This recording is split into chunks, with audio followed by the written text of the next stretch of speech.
I don't even know who math is meant for. It's so difficult. I just can't understand it. I study math every single day, yet I keep failing. This time I only scored just over 70 again. Who is math even for? I really can't keep going anymore. A social media user abroad has launched an online survey titled 611 ICU National Shame List of Schools with Excessive Study Hours for Primary and Secondary Students. The initiative has already gathered reports from students and parents representing over 1,800 schools across China. The term 611 refers to a grueling schedule where students study from 6 a.m. to 11 p.m. According to the survey's anonymous submissions, many schools enforce study hours from 6 a.m. to around 10 p.m. More than 500 schools have winter breaks of no more than 10 days, over 260 schools limit breaks to 7 days or less, and approximately 670 schools allow students only 2 days off per month. It's only February 17th, and the Chinese New Year celebrations aren't even over, yet all elementary and middle schools in Guiyang have already resumed classes. It's still so cold, and many children probably haven't even finished their holiday assignments. Whoever made this decision is completely inconsiderate, forcing students, parents, and teachers back into hardship so soon. Why not follow the usual schedule and reopen on March 1st? Some schools resumed even earlier. A viral video showed that one school dismissed students for winter break on January 25th only to have them return by February 10th. A graduate from a high school in Baoji, Shanxi described the vigorous academic schedule in an interview with Voice of America. According to the graduate, students in elite classes follow a senior year schedule from their first year of high school. From Monday to Friday, they start at 6:50 a.m. and finish at 10:30 p.m. Saturdays follow a normal schedule ending at 5:50 p.m. On Sundays, elite classes return at 10 a.m. for lectures, while regular classes resume in the afternoon with exams lasting until 10:30 p.m. The graduate stated that this resulted in only 16 hours of rest per week. This situation, they noted, had worsened that year, with senior students in elite classes receiving only a 3-day winter break while regular students had just 5 days. The student expressed strong resentment, explaining that previous complaints to local education authorities had been unsuccessful. They described the summer break as lasting just over 2 weeks, with nearly all of their time spent on campus due to the school's boarding system. The intense academic and mental pressure left students with only 16 hours at home per week. The student likened the experience to a prison sentence, stating that after one night's sleep at home, there was barely time to do anything before returning to school. They noted that with over 90 hours of study per week, the demanding schedule had severely impacted their mental and physical health, leaving them feeling hopeless. The student also alleged that complaints go nowhere due to strong ties between the school and local education authorities. Parents have also voiced their frustration. In a viral video, a parent from Chongqing criticized the extreme hours. Children are required to be at school by 7:20 a.m. and don't finish until 9:40 p.m. An adult works 8 hours, but students spend 14 hours at school. Chongqing has now become the most intense city for education. A long-time educator from Xiamen, Fujian, identified as Mr. Chen, stated that this issue has persisted for years. He explained that teachers, students, and parents all experience immense pressure, which only worsen with each reform. Even kindergarten teachers, he noted, had voiced concerns over rising stress levels. He described the pressure on middle school students as overwhelming, adding that parents often struggle with anxiety related to their children's education. According to Mr. Chen, many mothers develop mental health issues, and breast diseases are common due to prolonged stress. He further observed that students are exhausted, with those who can afford tutoring continuously engage in studies, while those who cannot fall behind and feel helpless. Parents, he emphasized, frequently witness their children struggling academically but feel powerless to provide effective support. Beyond long study hours, some reports describe extreme conditions in schools, comparing them to workplaces or even prisons. A graduate from high school in Xiaogang, Hubei, said that this place wasn't a school. It was a prison. A student from Liaoning alleged the school encourages students to report on each other. The motto is study until you drop. Even when students have fevers, they aren't allowed to seek medical treatment. Teachers just handed them traditional Chinese medicine. A student from Shanxi recounted a student requested sick leave but was denied. Their fever eventually spiked to 40.6 degrees Celsius in the dormitory and they had to be rushed to the hospital. How can a school enforce such inhumane rules? Boarding students aren't even allowed to take sick leave. Another Shanxi student added, classrooms are constantly monitored by cameras. They call this a school, but it feels like a prison. The Henshui model, which is an intensive exam-oriented education system pioneered by Henshui High School, has spread nationwide, harming students and causing irreparable damage. More than 80% of students here become short-sighted. Jiang Bu, who coordinates the 611 project using an online alias, said he only realized the severity of this issue after analyzing the survey data. Having graduated years ago and lived abroad for some time, Jiang stated that he had not been fully aware of the severity of the situation. However, after receiving numerous submissions and compiling the data, he realized the immense pressure students face. He described the issue as not just an academic challenge, but a human rights concern. The overwhelming number of messages from students provided him with a deeper understanding of their struggles.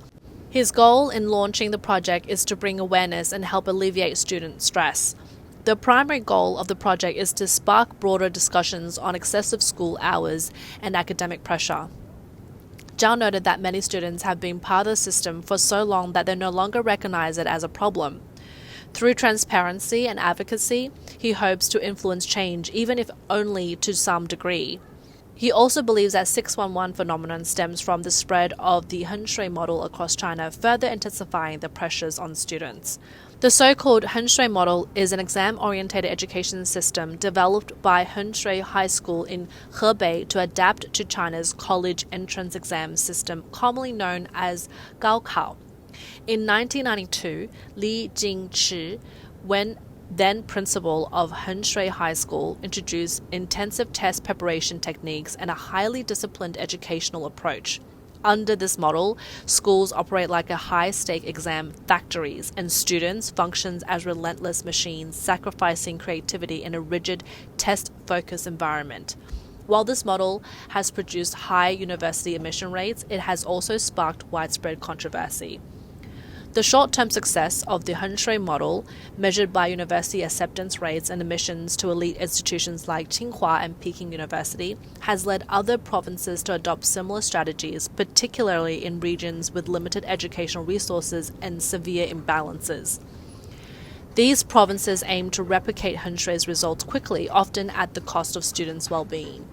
Behind this widespread adoption of the Henshui model lies a deeper, less discussed motive. Firstly, Gaokao results remain an implicit performance metric for local governments. For years, many regional governments have incentivized top scorers with generous rewards, including cash prizes for provincial and district-level Gaokao champions, as well as additional incentives for students admitted to prestigious universities. Although official government-funded rewards have gradually been phased out, commercial organizations have continued to offer substantial incentives. Some private Gaokao prep institutions even recruit high-scoring students who fail to secure the desired placements, offering them higher scholarships to retake the exam. Their goal is to leverage these students' future success for marketing purposes, using their achievements to attract more applicants. This reflects how primary and secondary education in China has been overshadowed by trophy education, where Gaokao scores serve as a measure of educational performance for local governments. Meanwhile, commercial entities, including tutoring businesses, see Gaokao as an opportunity for profit. The intense focus on exam scores often lead to a flawed perception of success, where achieving a high Gaokao score is viewed as the ultimate goal, rather than just a step towards higher education and career development. This narrow focus misguides societal attitudes towards talent cultivation. The distorted high score industry has also placed a significant financial burden on so many families while creating lucrative opportunities for such educators to earn extra income through private tutoring. A teacher from Xiamen, identified as Mr. Chen, told Voice of America, "For middle-class families, the cost of tutoring is unbearable. I charge 1,000 yuan for a 90-minute writing session, which amounts to 4,000 yuan per month for one class. That student also needs tutoring in math, English, and physics. For working class parents earning around 10,000 yuan a month, spending 5,000 to 10,000 yuan on child's tutoring is simply not affordable. Many netizens have shared their tutoring expenses on the shame list, with costs ranging from a few hundred yuan to tens of thousands. A user from Shandong said many teachers run private tutoring sessions outside of school for personal profit. There is also widespread corruption, including leaking test formats for internationally accredited exams. A public school teacher from Hubei told Voice of America that weekend tutoring varies among families.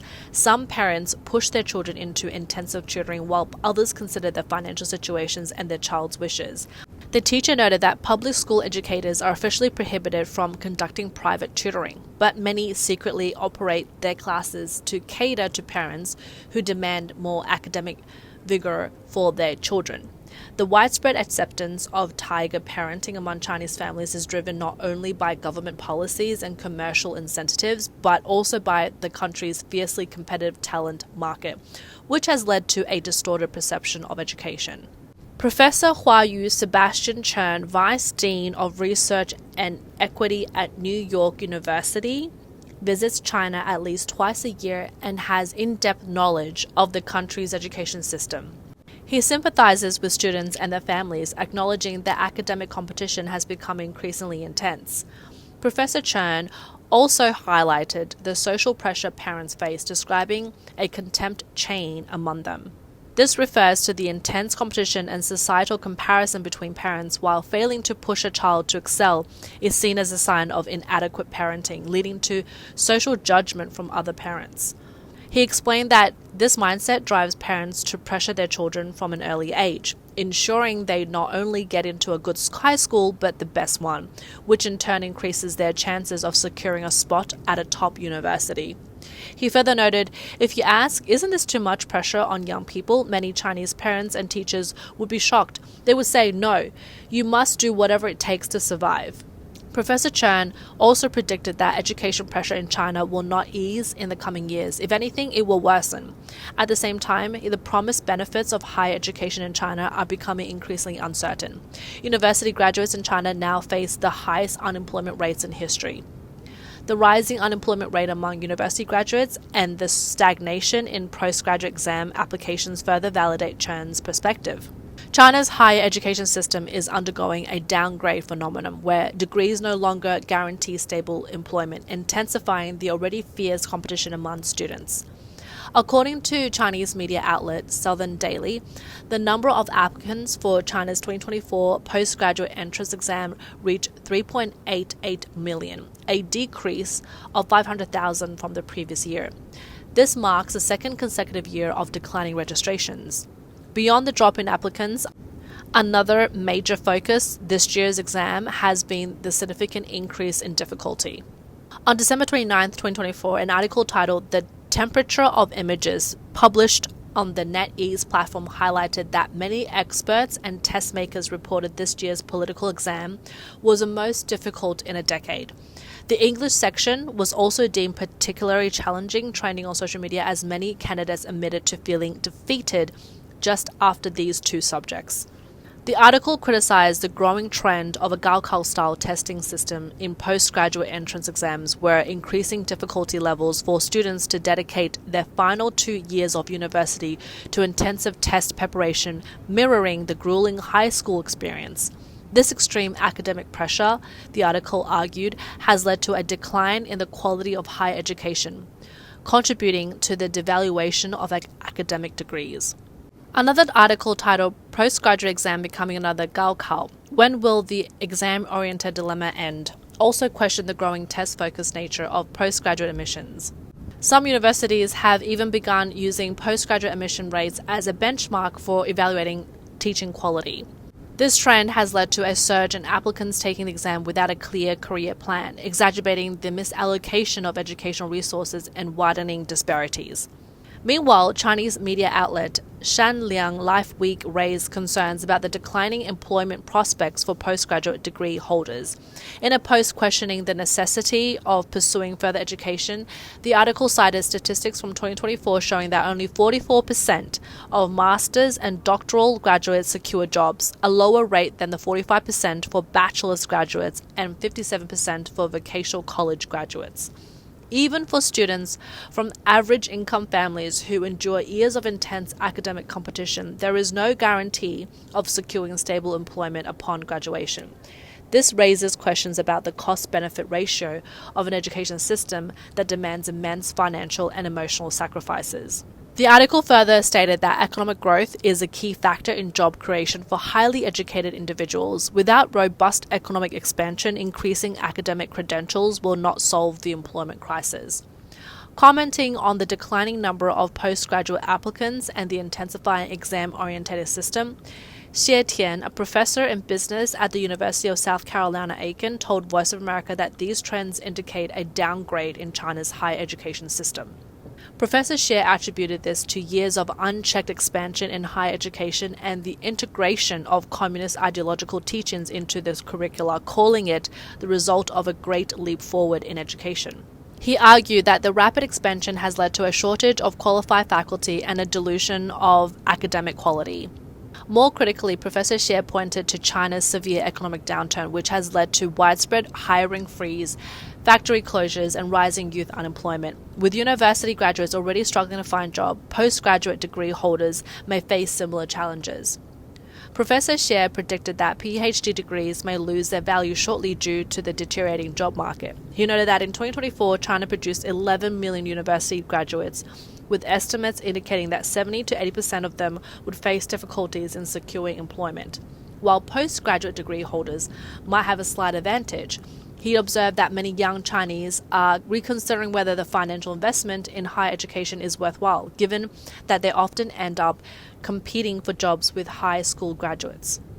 Similarly, Xing Mingfang, a professor of industrial economics at Tamkang University in Taiwan, believes that China's weak economy and high youth unemployment rates are the main drivers behind the surge in postgraduate exam applications. However, he warned that with China's current academic system, these students may still find limited job opportunities upon graduation. Professor Cai noted that as foreign direct investment in China declines and private enterprises face mounting challenges, the country's economic prospects remain uncertain. He suggested that for many students, opting out of postgraduate studies may be a more pragmatic decision. In an interview with Voice of America, Professor Cai stated that the primary concern is a potential oversupply of postgraduate degree holders in the coming years without a corresponding increase in job opportunities. He noted that under such circumstances, these graduates would continue to face difficulties in securing employment or earning competitive salaries. Given China's current economic challenges, he suggested that this scenario is becoming increasingly probable. With PhD graduates also facing employment difficulties, China's education system appears to be in crisis. Addressing this issue requires a reassessment of the country's talent development strategy and a solution to the intensifying academic competition. Meanwhile, Professor Chen of New York University believes that vocational education could be a viable alternative to ease China's education crisis. However, he noted that Chinese families traditionally view vocational education as a dead-end path. While it may provide stable employment, it offers limited opportunities for social mobility within the country's rigid academic hierarchy. Kevin Gee, a professor in the School of Education at the University of Carolina, Davis emphasized the need for a broader societal discussion on education. He stated, "It depends on what kind of individuals Chinese society aims to cultivate and what it perceives as the purpose of education. Every society must consider the broader goals of education and how it aligns with its vision for the future. While education provides knowledge and skills, its deeper role is to shape thoughtful individuals who can contribute to a better society, not just for the current generation, but for future ones. This means investing in opportunities that help students thrive and reach their full potential."